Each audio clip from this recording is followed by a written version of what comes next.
Hi, Lauren Fritsch here, and I want to talk a little bit about that which holds us back from creating, creating businesses, creating art, creating relationships, creating the lives that we deeply, deeply desire. And I've been reading a book called The Absorbing Errand, or An Absorbing Errand, and it's all about art and mastery.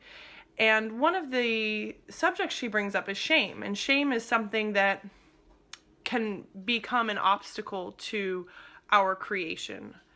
And I think that's very accurate. Unfortunately, shame has become part of a broader conversation thanks to Brene Brown, who I've talked about before. So I think it's good to understand, but something that I want to talk about that is the manifestation of shame in our lives is that we basically feel like we cannot create publicly and show our creations publicly. Yeah, there's paint on my hands. Unless we are good, right? Unless our work is awesome and will be received as awesome.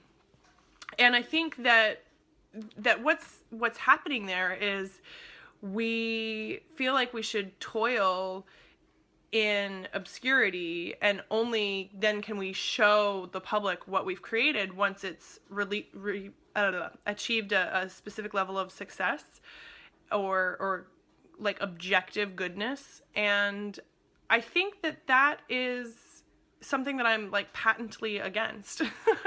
Although I think that I've experienced in my own life. I'll give you an example. So I have finished my first digital product. It is 2017. I finished my first digital product. It's the Joy Money Matrix workshop. And I started learning about online products and newsletter building and blah, blah, blah in 2007 or even 2006. So 10 years ago. Why the heck haven't I been writing ebooks and releasing products between now and then? I mean, I could have had a product every year or more. And I think what hindered me was not feeling that I was ready yet. And I think that's a shame. I think that in some ways, we will always hold ourselves in this perpetual state of unreadiness unless we just go ahead and start producing in public. And fortunately, we have tools like Instagram that kind of encourage us to produce in public and show. And I'll give you an example. I just started painting again after many, many years. I started painting again in January of last year-ish. And it's hard. Painting abstract is really hard. It's a lot harder for me personally than painting something that already exists and I have, a light source on it and I know what the lines should be. I actually just told my mom this morning I'm going to start painting again representational work because I find it so much more straightforward. Whereas abstract, you just like get caught in this quagmire of like, is this good or is this not good? Like, what did I do? Crap, I just messed it up. Now I got to redo it. So it becomes this thing and you want your work to be good, right? But in the meantime, like I'm posting what I'm painting online to Instagram, and sometimes it's good and sometimes it's not as good. And I remember early on, after I just posted like a couple pictures, some kid, literally a kid, like in his early 20s in India, popped up on and left a comment and was like, this is really bad. This is really bad art. Just keep working and you'll get better. Now, besides the condescension inherent in that comment, he is right about something, which is that, we just need to keep doing it, keep working, and we'll figure out how to get better, and asking other people for feedback and insight, who know what they're talking about and people who we trust, as opposed to like randos. But my point being is there's never been a better time to create in public.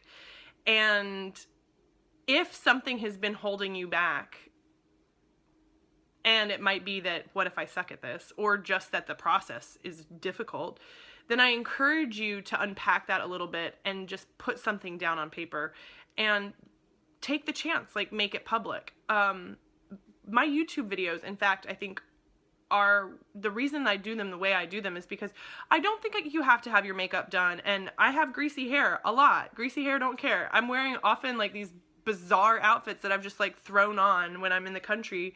And I just want to put it out there. Like, I just need to get it out.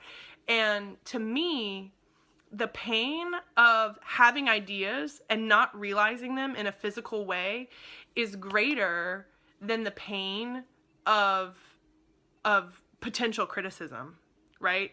So so for me, a lot about creation, whether it's a poster or a t-shirt or a blog post or this video blog or a painting, or I'm working on a memoir. Now you get to see how gross my hair is, really. Like, I have to do that stuff. I'm not necessarily, I don't have a business plan for it, but I literally have to do it, or else I'm going to crumble from the inside out, because I'm not getting that desire for creation out. And, you know, a lot of us haven't hit that limit yet of, oh, it's more painful to stay here, not creating and not letting my stuff be seen by the world, than it is to get it out there. And, you'll know when you hit that limit, and when you go, this kind of sucks, and I'm tired of having these ideas and just not acting on them. It's time. And I hope that comes to you. I hope that comes to you sooner than later. And I hope that the world at large is kind as you take your baby steps.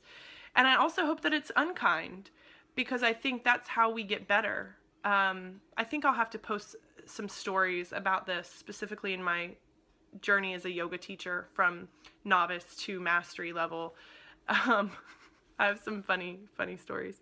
In any case, you know, I'm at the novice level in a lot of things right now, and it's hard.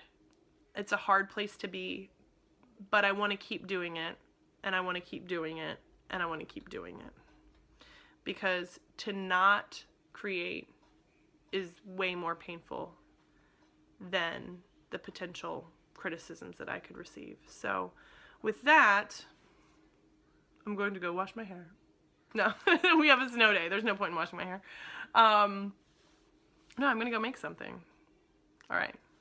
Peace. Bye.